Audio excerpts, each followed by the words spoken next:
There's a common thread that comes up when you scroll through the content repurposing hashtags on social media. How do I avoid sounding like I'm just repeating myself, and won't people get bored of my content? These are great questions, and luckily there is nothing I love more than talking about it, because no, content repurposing, when done properly, is not repetitive.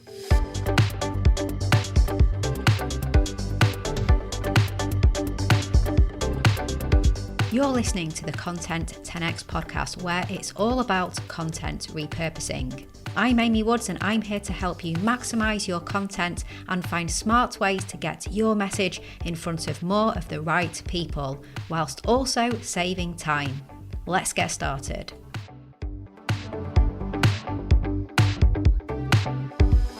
Hello and welcome to the Content 10x podcast. I'm Amy Woods, the founder of Content 10x, and in this episode I want to look at the concerns people have around repurposing their content because of the fear of sounding repetitive. Now, I've spoken about this on the podcast before, specifically in episode 256, which is all about avoiding being repetitive with repurposing.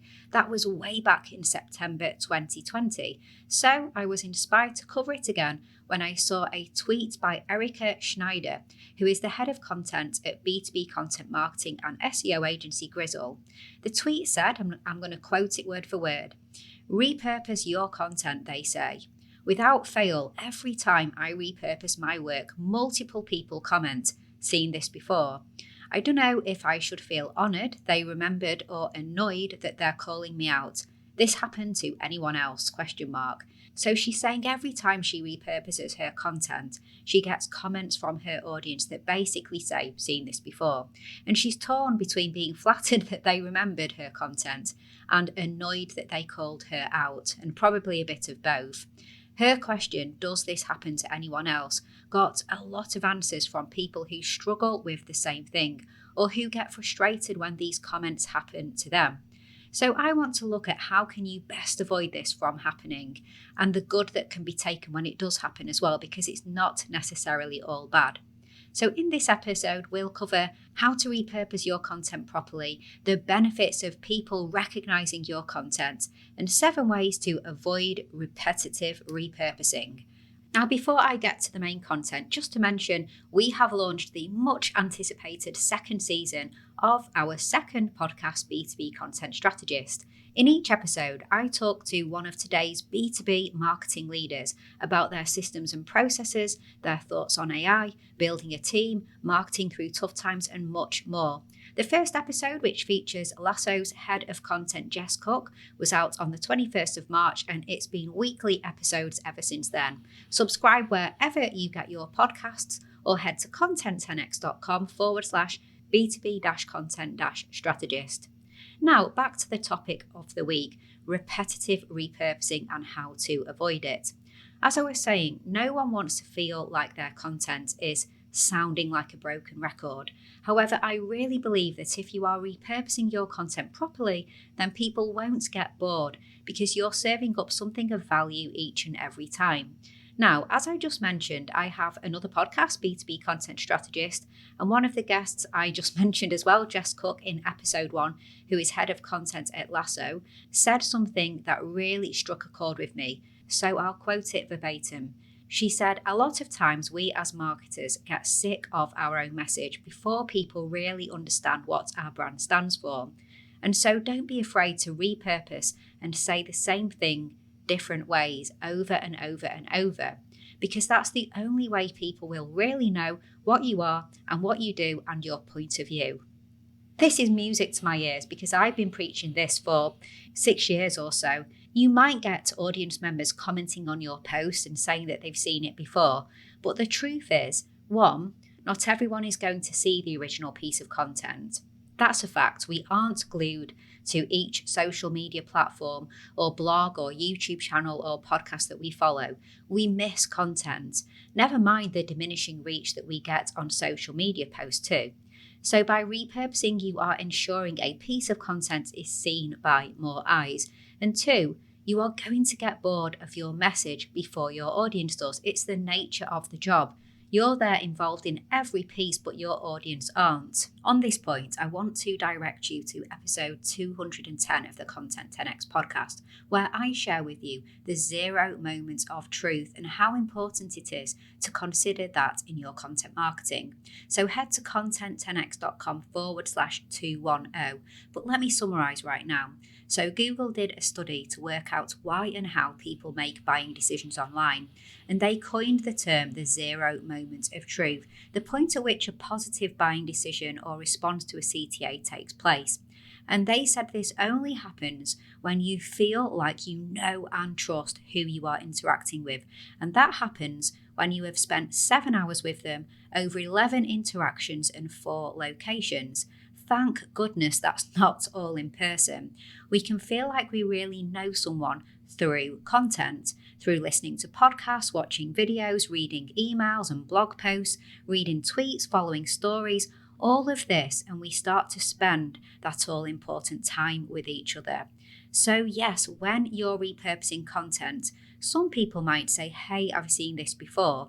But if your repurposing is done properly, then you can feel pretty good about that, actually. They're just in the category of people who must be following you very closely. Now, I do say repurpose properly because there is a way not to repurpose your content, and that is just to copy and paste content from here to there. Not only does that quickly get very boring for your audience, but the platform algorithms don't like it either. We want to be way more creative, strategic, platform-focused and audience-focused with our repurposing.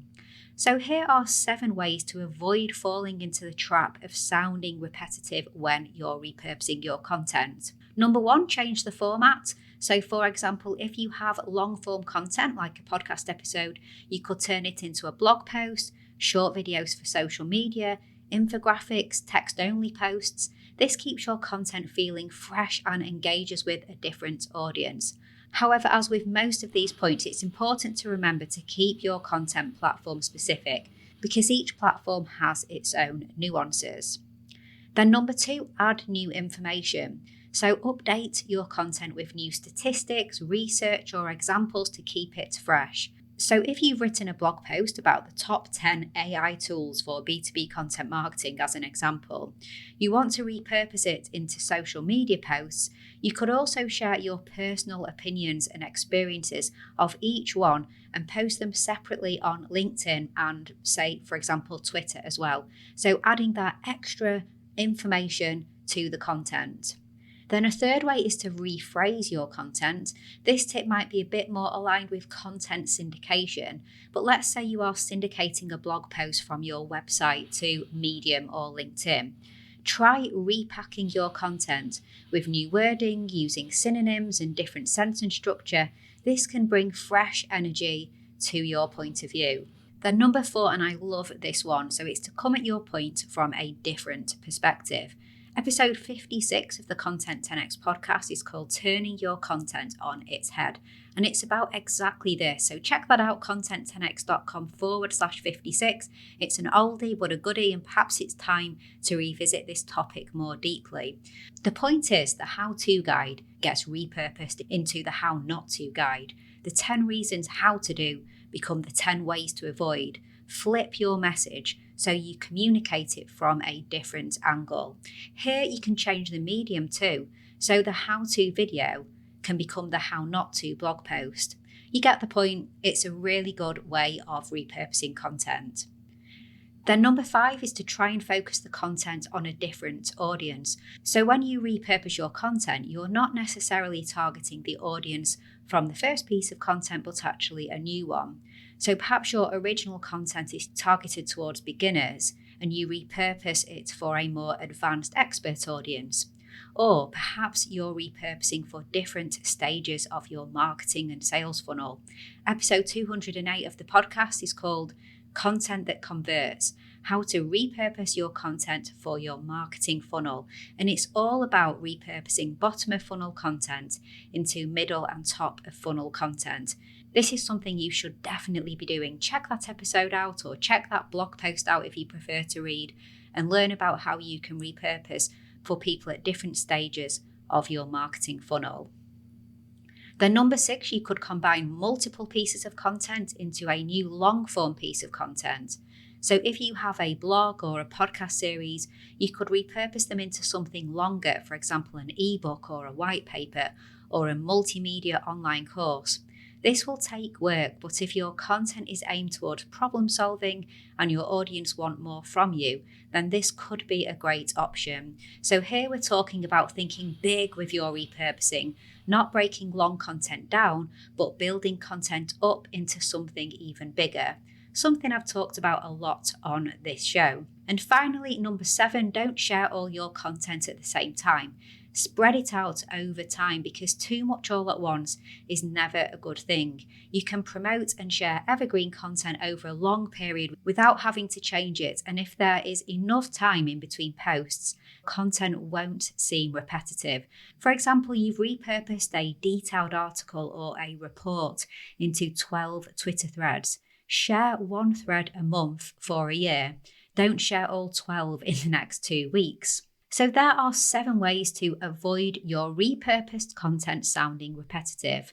Having a creative approach to repurposing, one which respects each platform and really knows and understands the target audience, will always deliver value.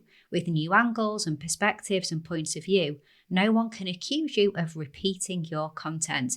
And if they do, well, pat yourself on the back, because it means they are really, really paying attention to your content. As always, if you want help with your content repurposing, then head to content10x.com/services, because at Content 10x, we offer a fully done for you content repurposing service for B2B businesses. We have the expertise in everything that I just ran through. We'll take your content, we'll find the angles, we'll change the format, and we will do non-repetitive repurposing. I can promise you that. So go check us out, content10x.com/services. Okay, that's a wrap. All that's left to say is thank you so much for listening, and I'll catch you in the next one.